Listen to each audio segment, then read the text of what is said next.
It was 2:30 a.m. when Hamza woke up.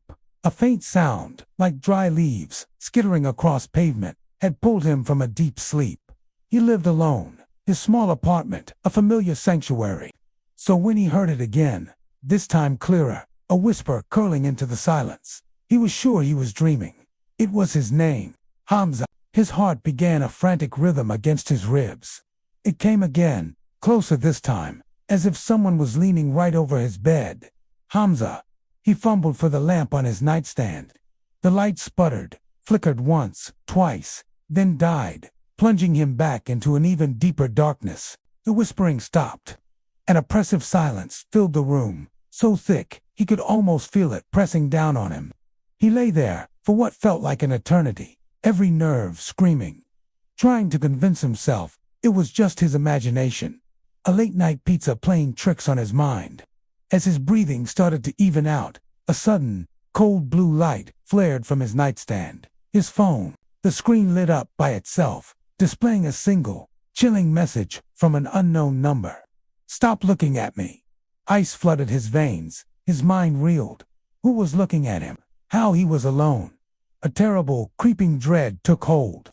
With a trembling hand, he picked up the phone.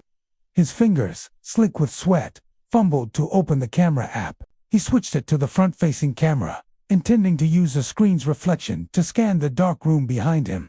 For one horrifying, split second, he saw her.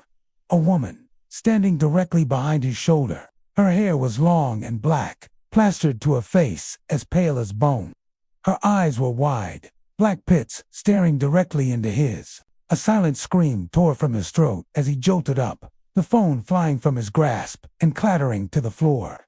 He spun around, his own terrified reflection staring back at him from the darkened window. There was nothing, no one, just empty space. Shaking uncontrollably, he bent down and retrieved his phone. The screen was cracked, but the camera app was still open, except it wasn't showing his reflection anymore. It displayed a still, frozen image of the woman. Her lips were now stretched into a grotesque, impossibly wide smile. The camera was off.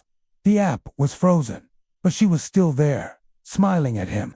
The next morning, worried neighbors gathered outside Hamza's door. They'd been hearing a phone ringing non-stop for hours. After repeated calls and knocks went unanswered, they broke down the door. The apartment was empty. Hamza was gone. The only thing left was his phone, lying face up on the unmade bed. The screen was on, the video camera recording the empty room. And from its tiny speaker, a soft, chilling whisper echoed, "Your turn to look at me now." Thank you so much for watching. If you enjoyed this story, don't forget to hit that like button, subscribe, and ring the notification bell so you don't miss our next descent into the dark. Stay safe out there.